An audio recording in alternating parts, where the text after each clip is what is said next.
The forgotten men and women of America will be forgotten no longer.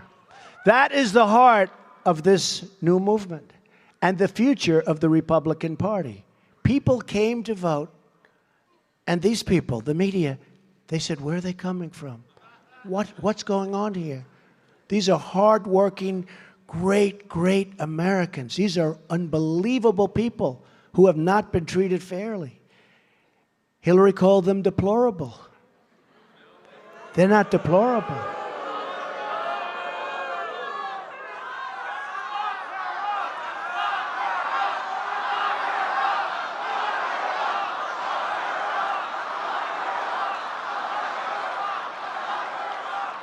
Who would have thought that a word was going to play so badly? That's the problem in politics. One wrong word and it's over. She also said irredeemable, but we won't mention that. And illegally to say, when we win on November 8th, we are going to drain the swamp!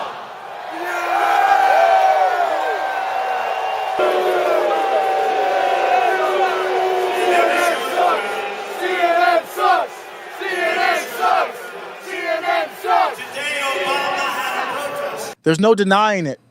The energy at Donald Trump's rallies in 2016 was electric, ferocious, and filled with chants that made headlines for their sheer intensity. The crowd had fire.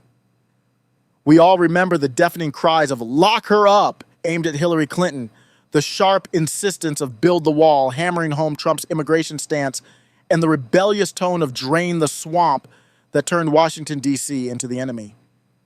But fast forward 8 years to 2024, and the question on everyone's mind is like, where are the chants now? 2 assassination attempts on Trump's life, endless indictments, J6ers rotting away in cells, and somehow the crowd seemed quiet. No signature slogans, no memorable chants that truly hit at the heart of what the MAGA base is feeling. Ashley St. Clair even tweeted saying, walking around NYC with a MAGA hat or anything pro-Trump used to be legitimately dangerous 4 years ago. Got a brick thrown at me once. Now you get an insane amount of compliments. The best are the older ladies who whisper to you like it's their dirty secret and confess they're voting Trump. There's been a vibe shift, she says. But where's the passion? Why isn't the MAGA movement flaring up in a way that matches the stakes? Who is Ashley St. Clair?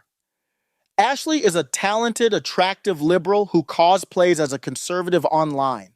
She's built a social media empire as a prominent influencer and commentator, drawing in younger audiences on platforms like Instagram and Twitter.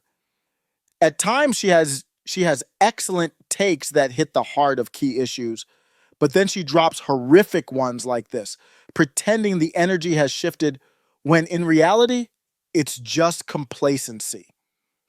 She's associated with the Babylon Bee and even authored a book, but don't be fooled. She's a New York liberal underneath it all, and that's why her commentary feels off in moments like these. St. Clair is a voice you can't fully trust when she downplays the significance of what's really going on. And here's the elephant in the room, the real issue they're not talking about. Israel, that's right. We know the MAGA crowd should be more charged up, but it's almost like they're pulling punches. Think about it. Where are the chants against the genocide in the Middle East?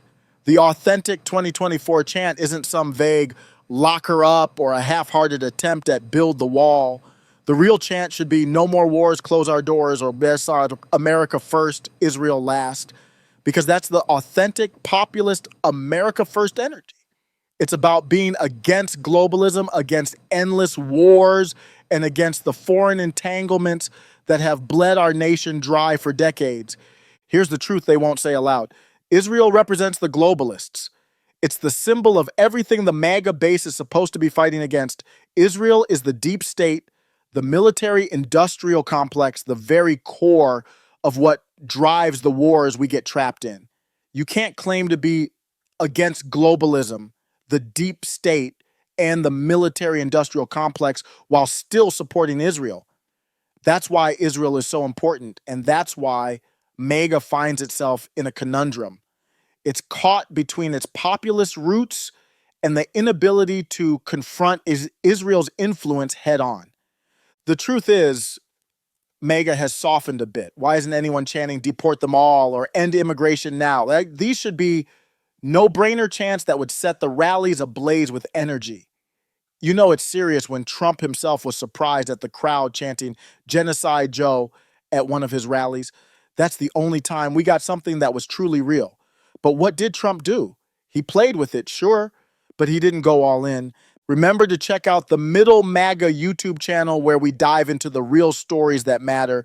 No fluff, no distractions, just pure populist truth. Powerful, authentic energy. Why hasn't Trump pushed this narrative further? His base should be chanting for an end to genocide in every rally. The real fight is globalism, and that includes standing against Israel's influence and bringing American troops home. The chants should be more ruthless, more focused, and more unapologetic. The base is clearly not fired up like they were in 2016, and that's because they're not being given the slogans and the clear, direct calls to action they need. Middle MAGA.